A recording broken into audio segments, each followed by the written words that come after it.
So you got a prop on the table. This is one of our Cypress Hill products. There you go. The spot. Grinding it and crushing it. You got your perspective. I just want to be happy. Don't you want to be happy? So back to like how fun my life has gotten the last 2 years as more eyes have been on me. Waking up in the morning and getting a DM from Cypress Hill, that's some shit. I called every single fucking person I went to high school with and like just had the best time. How did you get onto the, like what was this, like how did you even become aware of the content or what happened?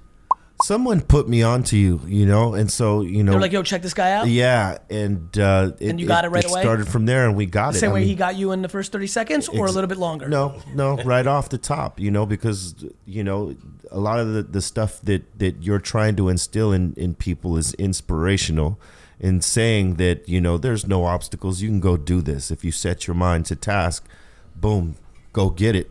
No excuses. Yep. And I love that shit because that's the way that we've always approached making music. We didn't let anything be an obstacle. We believed in ourselves, and you know, we set to task. And here we are, 27 years later, rocking out with GaryVee. And you know what you were writing, you know what you wrote made sense. And, you know, I finished the questioning book in like 2 days. You know, I appreciate and it just made sense, especially being involved social media wise. Yeah. And knowing how to get your brand out there. It just made sense. You know what's funny to me? I always tell people it makes sense. Like when people really didn't believe it, the people that it most made sense to were people that went through the machine and made it, like you. Because then you knew how true it was because you knew the disadvantages of having distribution have the leverage instead of the creative. Right. That's the business. There's serendipity in you being here as well. It was just that was the machine. Thank God the right people got eyes on you. Thank God you had full conviction and were willing to die on your sword. But now, the same you, let's pop that on SoundCloud and YouTube. Yeah. And you build all the leverage. That's the get down now. 100%. So what else is going on in the entrepreneur land? Well, so you got a prop on the table. Yes, and this is Let's talk actually about for it. you. Thank you, my guy. This is one of our Cypress Hill products in the cannabis. I love it. Cannabis Does it feel culture. crazy to watch cannabis go truly mainstream? It Obviously, feels there's good. some federal stuff that's going to slow it down a little bit, but it feels good because I mean, you know, it validates all the. There you go. The spot. Crushing it. Right, Grinding it and crushing it. Go ahead. No, it feels great because I mean, you know, all the sacrifices that we made in talking about it in the music.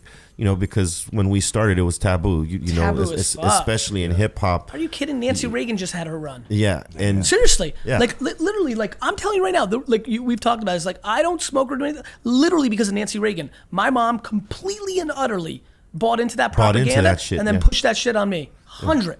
Yeah, you know, so we had opportunities, you know, leave the table because of our politics and our stance on cannabis and stuff like that. So, you know, to see it now come to fruition, everything that we thought could happen and that we believed could happen. Wait the next 20, 30 years. And here we are. And, you know, I know Jack Herrera's dancing around wherever he's at in heaven. If you believe in that, he's probably dancing around, celebrating, smoking one with some archangels and whatnot because he's the one that put us down with a lot of the information that would be, you know, from us, that we would give out to our fans, you know, and you know, a lot of other artists followed suit. Now, you know, you had reggae artists like Bob Marley and Peter Tosh and all those guys, those legends that were championing the cause, but you know, I don't think reggae hit mainstream the way hip hop did, and I think that was our power, is that we had mainstream success with our brand of hip hop that actually had the legalization politics in it, which blew it up, and it caused other artists in hip hop to follow us and other artists outside of hip hop. You know, listen, everybody watching, take it from an old soul who loves to figure out what the seed is that creates stuff. These guys created the framework of what the mid 90 and late 90 and early 2000 guys and gals talked about. They gave permission to the Snoops of the world. Period. Truth. End of story. It's just the truth. Thank you. Well, It's just, I mean, just facts. Well, you know, You know why? You You extended the rubber band. Tyler's not in here. Tyler, my admin. One of the things I always told him, he does so much more work in 10 hours than he ever thought he could. Right. And I'm like, when you love what you do, and when you see it and you do it, you can stretch the rubber band, and it gives you permission to fill that bag. Right. That's what you guys did for cannabis, marijuana, weed. You stretched it, made it a little less taboo. Don't forget, you guys know this. This is just history lessons. Len Bias. Len Bias, yeah. When Len Bias dies, America went tight on drugs. Yes, exactly. Oh, yeah. For all the kids watching, imagine if Kevin Durant gets drafted and 3 days later dies from cocaine, and there's no internet, and everybody in the world is just paying attention to one story. Yeah. That's what happened. That's what exactly what happened. And he went to Maryland, right in Washington, D.C. Nancy jumped on that, scared the fuck out of everybody.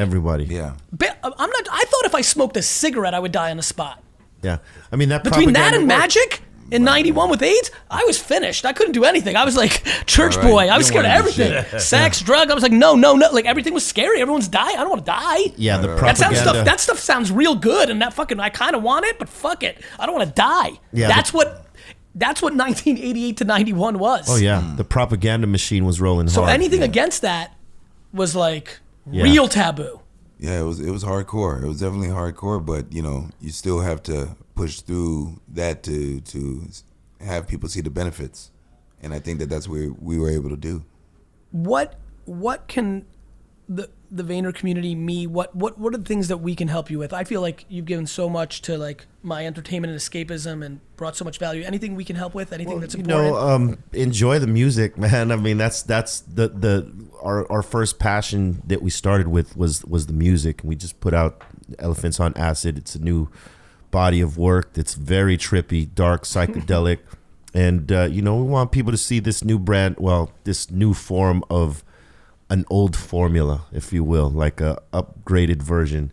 And I think they're going to go on a ride with that. Aside from that, we have our doc that we're working out, and we're doing you're an doing Indiegogo. GoFundMe, right? Yeah, An Indiegogo. Indiegogo campaign on that. Let's link up the new album and the campaign on this video on Facebook, YouTube, all that stuff.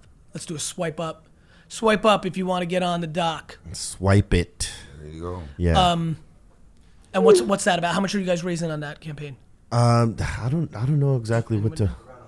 Yeah, Right. and it's basically to tell our story from A And to you're gonna B. pop that on YouTube and Facebook and that? Yeah, Or you're gonna every platform. just Yeah. put it out on the website, all that. Yeah. For us, it's just about telling our story A to Z. A lot of the times the in between shit that helped us form what we have today, that never gets talked about, and like our history is Actual structure. Yeah, so we want to give that to our fans, and we want. And what them about to- touring? What's going on these days? Yeah, we just got back from South America, Mexico, and Canada. This whole month we've been out, and we're gonna keep going at it. We got all of December in Europe. Europe, yeah. And then next February, March, United States. I mean, it's well known. Cypress Hill, we tour hard. Yeah, we stay on the road. We're a touring band. I think we tour harder than any hip hop artist out there. So Yeah, we're gonna be out there with Hollywood Undead in February and March for that particular run. After that, we're just sort of looking for the new dates into the summer and the rest. So it's a lot of road work for us, because still we still carry that same mentality. Got to play in front of people. Got to win them over. Got it. Got to do it. and then once you do years and years of consecutively doing that over and over again, it kind of gets in your DNA, and you have to get out and you have to go perform. And you gotta hear the crowd cheer. I can't believe you just said that. I literally the other day said, "Oh fuck, I travel so much now that when I don't, I kind of going through like a detox. Like I don't Feels feel weird. I don't feel right. It feels weird. Yeah, too much time at home which is crazy at first. Like for us, we do so much road work. How many days at home are you? It depends. That's hard to say. What's your gut tell you? We all have Cypress Hill, and everybody has like a side Own project too. yeah. Like I play in Power Flow, he plays in Profits. Yep. And he does his thing with Redmatic with Cypress Junkie. So, at any Yeah. given time, we could be giving just time juggling. up for. You're juggling. Yeah. It could be like maybe 6 to 7 months of road work, Yeah. and then In a the net. rest, it just sort of sporadic. Anything I can answer for you guys before we bounce here?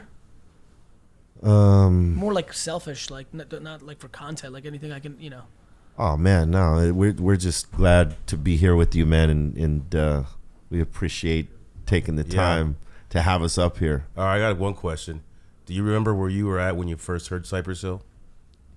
Yeah, I do actually. What is it? I was in a. It's either one of two parties in the summer.